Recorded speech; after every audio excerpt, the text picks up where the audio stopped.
Dear QO, this world is beset by reoccurring stories of intensive conflict, disharmony, and suffering. One recent example is happening in Europe, where hundreds of thousands of refugees have left their troublesome home countries to find safety, security, and a new chance at life. There are a lot of welcoming energies awaiting these refugees, but also a lot of resistance and, in some places, even violent xenophobic attacks. Our principal focus today is upon the meaning and purpose of these events. Are these catalysts designed, you might say, to serve as mechanisms for global catalysts that affect many, if not all, of those within the illusion? That is, do these catalysts awaken the global identity, helping us to face tough questions about love and who we are? The secondary focus of our question is upon service. For those who react to those troubling moments and determine that they want to serve and want to shine love, how can they minister to the needs of refugees and all of those who suffer oppression? Indeed, what can we really do in our daily lives and in our meditation to bring peace to this burdened planet? I am QO and greet each of you in the love and in the light of the one infinite Creator. It is our great privilege to speak with you this afternoon in your circle of seeking. We have been aware of the questions upon your mind and within your hearts, and we hope that we will be able to add some small bit of understanding to those concerns as we address them this day. We would ask you, as always, as a favor to us, to use your own personal discrimination as you listen to our words, so that you may take those which have meaning to you, leaving behind all others, for we would not wish to be a stumbling block to you. If you would do us this favor, we would feel most free to speak our opinion, and we underline opinion, for this is what we have found to be true. We do not claim to be infallible sources of information. As one of the great writers of your history, the one known as William, said, "All the world's a stage, and all the people merely actors. Each plays in its time many roles, and this, my friends, we find to be true throughout all of your recorded history and true as well today. For the events upon your planet, each and every one of them has some relevance to each and every entity existing at this time within your third density experience. Your planet, as you know, is quite well seated within the fourth density in the time-space realms of your inner planes. There is a great movement of thought energy into these realms by many upon the surface of your planet as the experiences, the times, the intensities, and the varieties shift and increase and move from entity to entity, from country to country, allowing the hoped-for expansion of the Green Ray Energy Center that will be able to share its unconditional love and understanding with all about upon the surface of the planet. This is the time of graduation, the time of harvest upon your planet, and all those here at this time are hopeful and capable of being harvested in their soul essences. However, each has projected into the third density illusion a fragment of that essence with the hopes that the remaining lessons, that will provide the ability for graduation may be learned within the short time, as you call it, that remains of the third density for this particular planet. Thus, each entity has programmed, shall we say, the opportunities for the learning of those lessons which will allow for the opening of the heart chakra, so that unconditional love may move through from the red, through the orange, the yellow, and to the green heart ray, and therefore shine outwardly to those about each entity. As you would imagine, there are various levels of success in this program of opening the heart chakra. Entities may program any type of experience that you can possibly imagine, and many that you cannot imagine, in the hopes that this opening of the heart chakra be accomplished. For many entities, the learning occurs more on of a mass level, shall we say. These entities being those who have found themselves within the nations of your planetary sphere, which are usually described as being of the third world variety, which in general terms in the third density would mean less of the resources of the planet available for their use.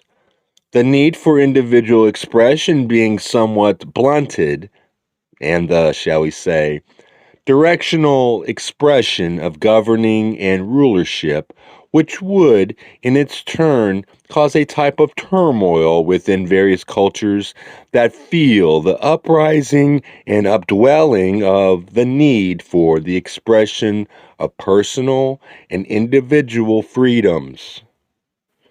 As these freedoms find boundaries and limits within the accepted cultural milieu of various numbers and masses of entities, the portions of the culture that feel most oppressed begin their expression of rebellion, as indeed this country itself in which you now exist found its need to rebel many of your years ago in what has been called the shot heard around the world.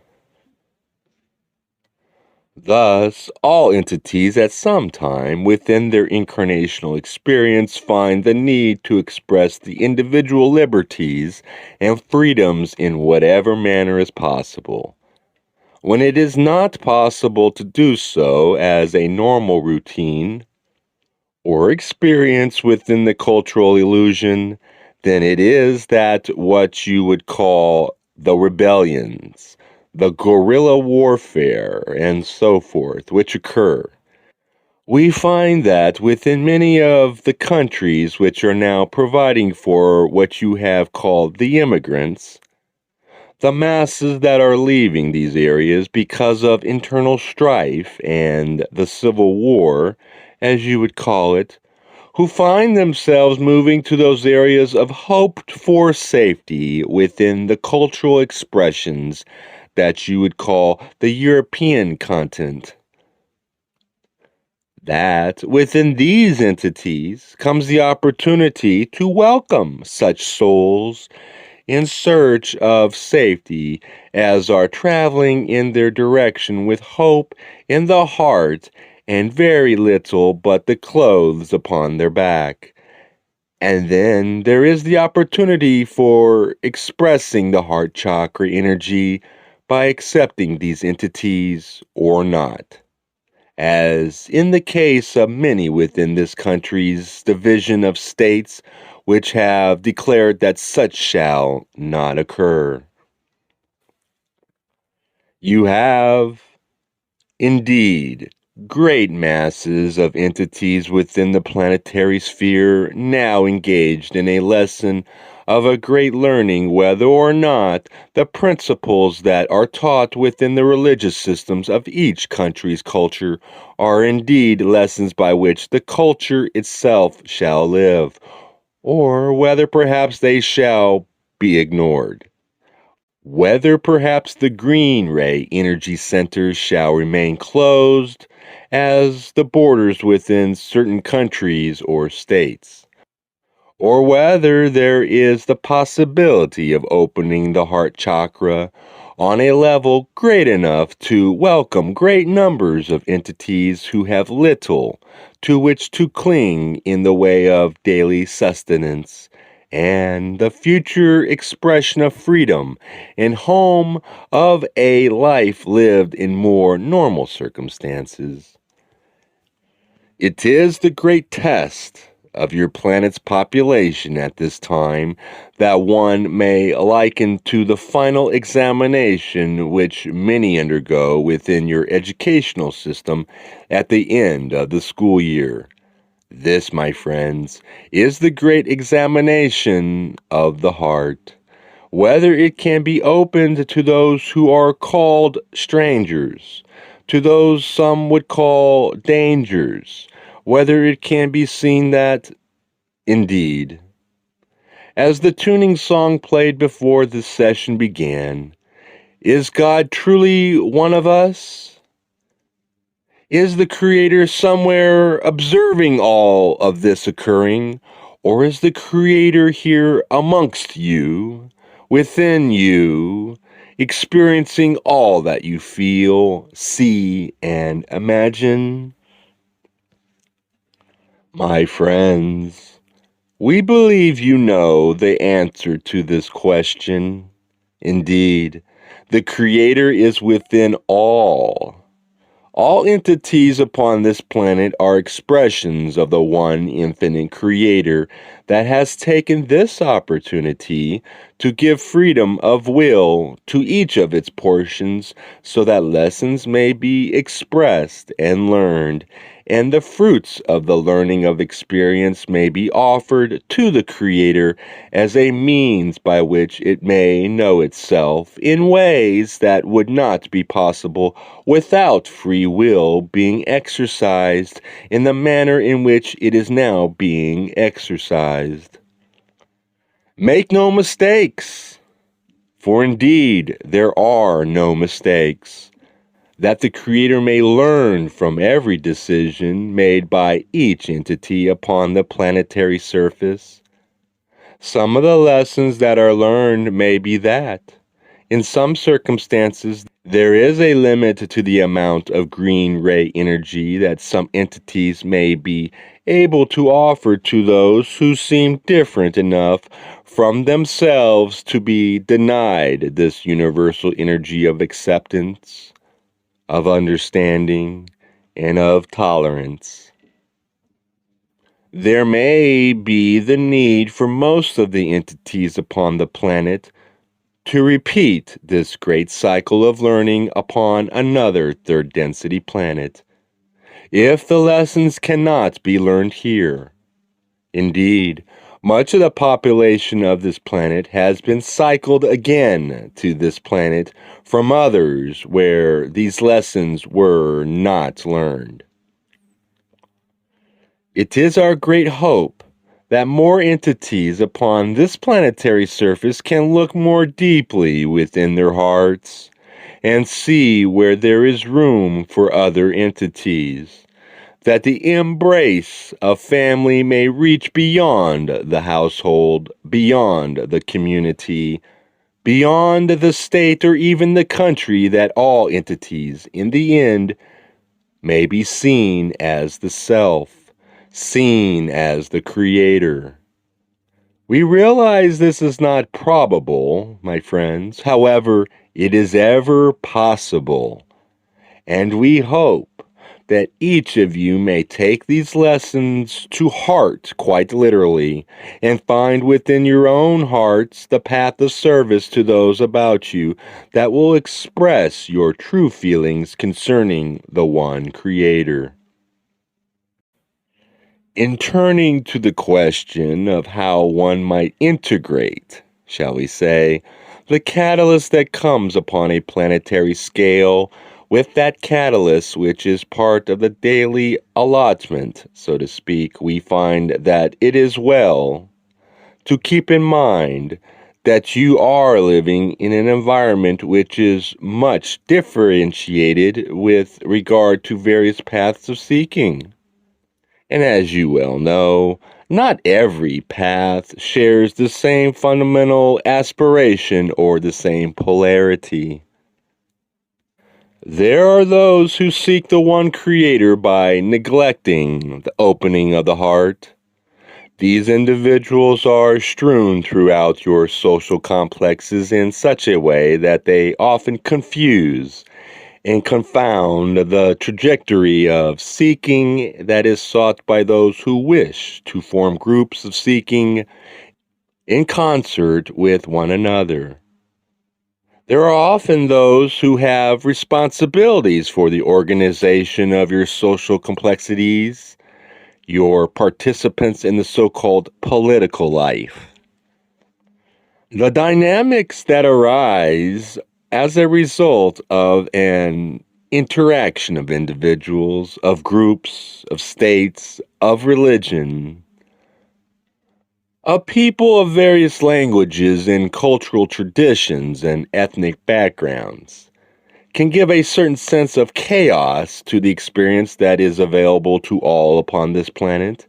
And never has this chaos been so dramatic and so widespread as it is today.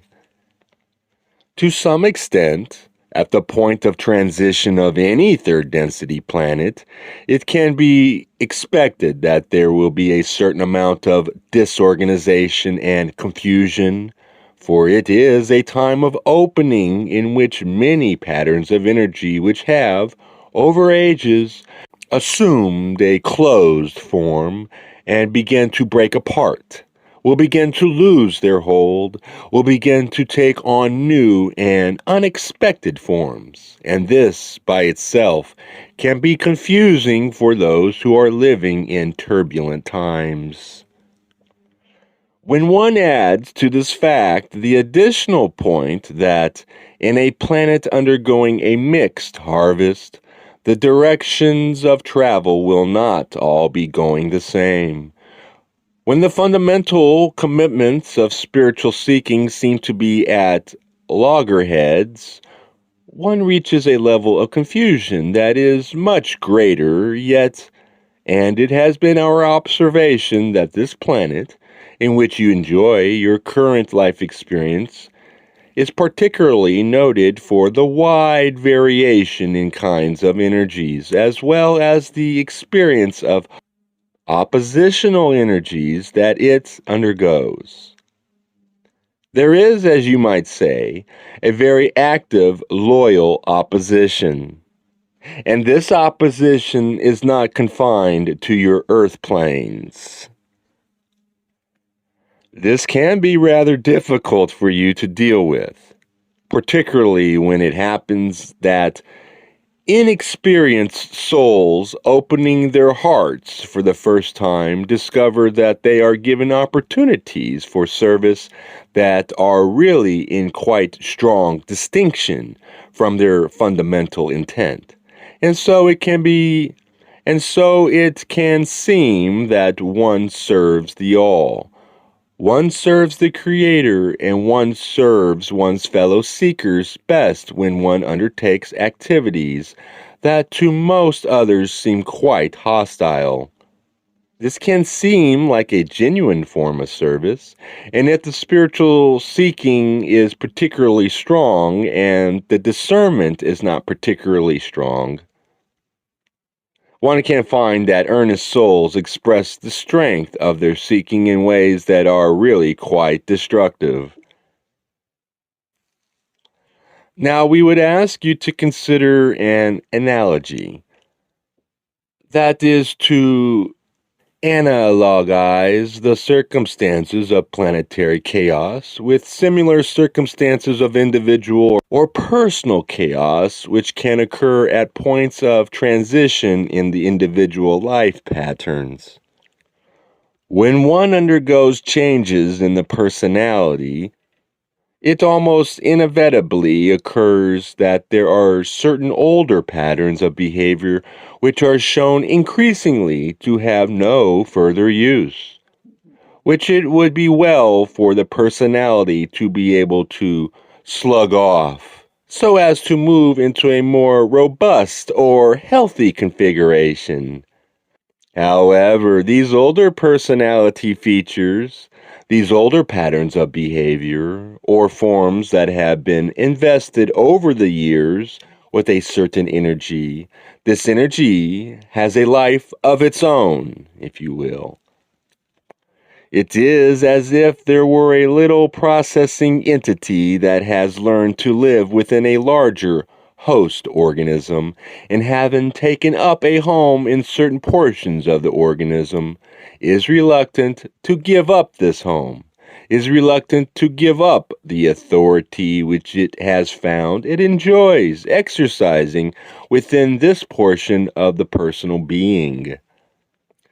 Such a possessing energy, if we may call it so, is very likely to put up a resistance when it is being asked to release that domain which it has so long jealously guarded, and it is quite capable of behaving in ways that are antisocial, in ways that are counterproductive, apparently, in relation to the total welfare of the organism. It is quite capable of sending out danger signals and of attempting to convince the larger self that to change in this area that the larger self has already resolved to change would, in fact, be quite a risky proposition, would in fact be quite dangerous, not only for the self, but for perhaps others around it, and for the social life as a whole. In fact, whatever target of opportunity might be invoked in defense of this small bailiwick that this little backwater energy of the self has resolved to defend, can be seen as vital for the very survival, can be projected as necessary for the future well-being of the organism, and it can create a condition in which one of two things seem to be possible. In the first place, one may reject this portion of the self that is crying out for acknowledgement and sacrifice it upon the altar of progress, so to speak. The second path is that of accepting this portion of the self that cries out for acceptance and allowing it the voice it feels it needs until such time as it is enabled to understand that it is not itself threatened by the changes that are being proposed, and in fact have advanced to the point where they are now inevitable. It seems to us, my friends, that the second path is more useful for those who would open the heart, but we will admit that the second path is, in many respects, more challenging, because this requires that you take on those portions of the self, those portions of your own personality that have learned to dwell in the shadows, that have learned to embrace the shadows, that have learned to love the shadows, and have learned to speak from the shadows, and to call these portions of the self part of yourself, to acknowledge these portions of the self as part of yourself, to accept these portions of the self that to you now seem unacceptable as indeed acceptable. Now, that is not to say that you are now inclined to celebrate the little mischievous imps that dwell inside your personality. That is not to say that you wish to embrace, as a principle of your own future development, any of these stray darknesses that yet reside within you. But it is to say that those voices that speak out in anguish are voices that are also in need of love. They are voices that ask not to be judged harshly, but to be given a space, to be given a hearing, to be allowed to speak out their agonies so that when the echo of these cries of anguish finally dies out, the voices may begin to look to a deeper source and find there are different modes of expression beginning to become available to them, so that in the chorus of voices, which each self is, new harmonies may be seen slowly, and we emphasize this point, slowly to arise. In the process, a more fulsome personality may be seen to come about, a personality which is less defended on two fronts. One, the front of the external relation to the society as a whole, or others within the society, and two, the front which addresses those energies within the self that have long suffered restriction, repression, and rejection. A less defended personality is one which is more able to express, in an open-hearted way, who it is, and to allow otherness to find its expression within that sense of who am I? I am more than I ever imagined I could be. I am you. I find that you also be me. Now, this is not an easy exercise, we acknowledge. It is made much more difficult when one encounters others in one's environment who do not seem to share the same in commitment to healing, do not seem to share the same commitment to the openness of the welcoming heart. So it is one affair when one encounters the hungry stranger, the stranger who is cold, the stranger who is lost, the stranger who is forlorn, to open the door and provide sustenance, warmth, and acceptance. And it is another affair to contend with those who have the intention not of accepting in good grace and welcome you have to offer, but of defending the master of the house, of overturning the exiting order, the achieving dominance over others, of introducing the dark stranger of fear into the body politic. We do not downplay the difficulty associated with this later possibility, for it is a difficulty that resonates on many levels throughout the creation and is not confined to your planetary experience. But at your time of transition, it reveals the very great confusion that arises when those whose general inclination is to open the heart then encounter hearts that have no intention whatever of being opened, and in fact have every intention of doing everything they can to prevent the opening of hearts around them. When confronted by this adversarial energy, it is a common inclination to recoil in horror, to mount the defenses, and even to take an aggressive posture to those who have demonstrated the energies of war.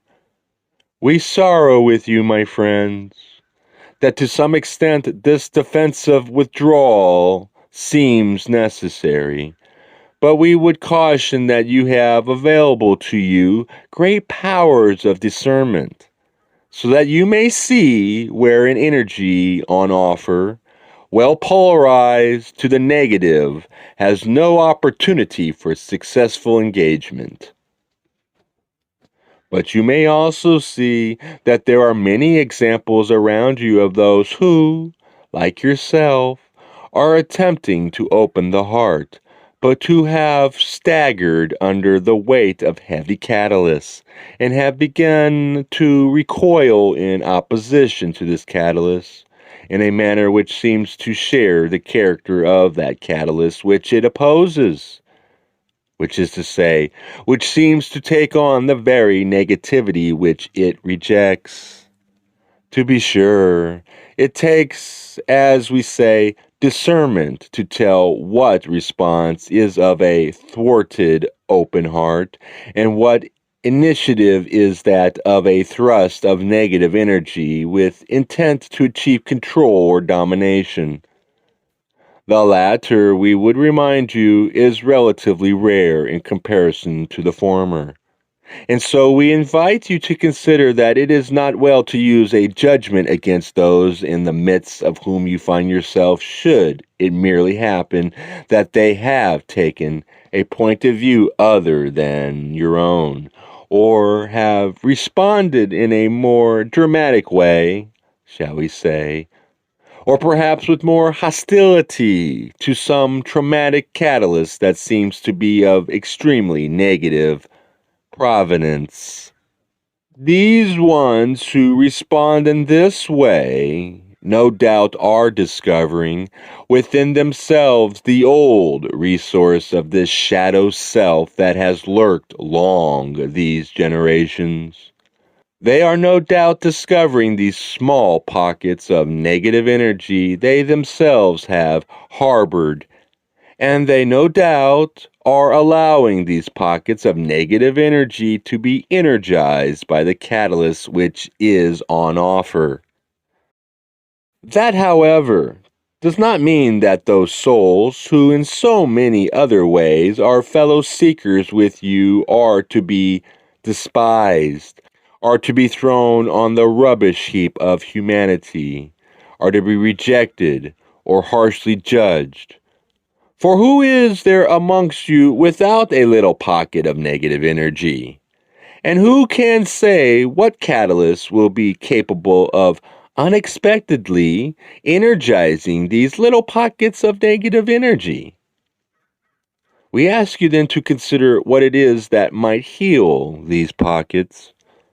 The principle most important in this regard is the simple one that negativity begets negativity. Judgment begets judgment.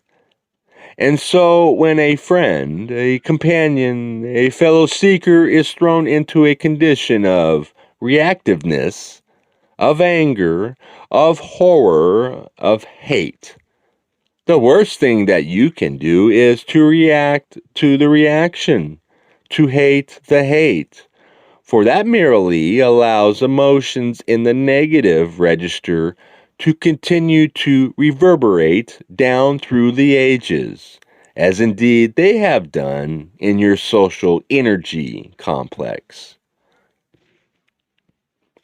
Healing is an event which takes place one little bit at a time.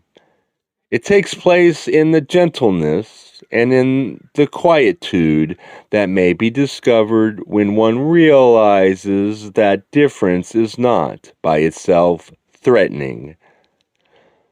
That just as the creation is many and diverse, and the color spectrum infinitely articulated into hues of every mixture and every description, so too are the processes of human being infinitely variegated. And within this variegation, there is still yet integration possible precisely to the extent that the difference is celebrated, the difference is welcomed, the difference is accepted, even when it comes forward to one explicitly as that which is unacceptable.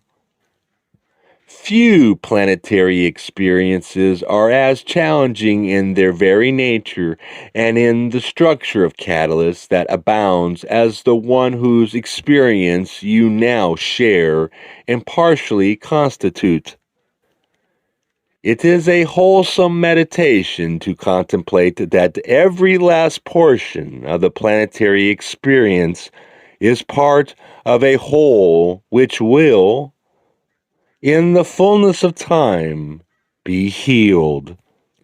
Every last voice will be invited to sing in the choir. To be sure, It takes an attuned ear to begin to hear the echo of the choral celebration that will arise and find the very heavens.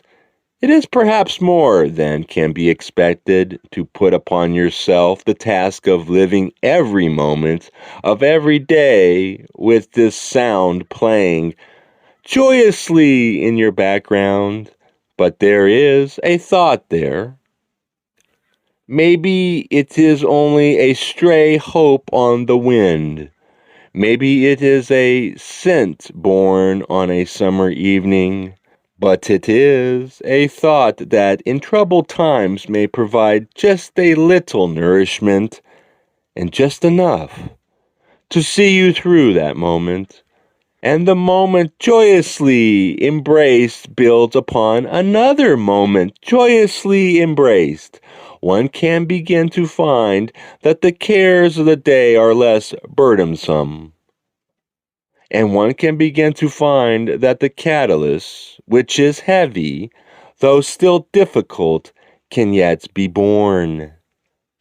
We see many courageous souls upon your planet struggling under burdens that are shockingly difficult. And yet, from time to time, the whisper of a smile can be seen upon the visage of all brave souls. And there, my friends, is where the hope lies. The hope lies in not condemning the planetary criminal element, but in realizing that in the end, all are one. You, who may seem criminal to me, and I, who may seem criminal to you, are, in the outreach of me to you and you to me, one. We are those of QO and have been most pleased to join you and your seeking, for it gives us also the opportunity to deepen our seeking.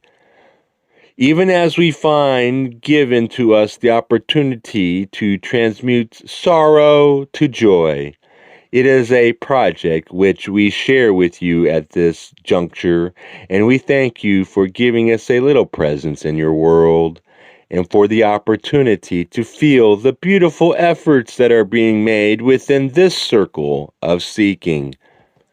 For my friends, these efforts are a beacon of hope that shine into the very heavens. We thank you, my friends. We are those of QO, and at this time would leave this instrument.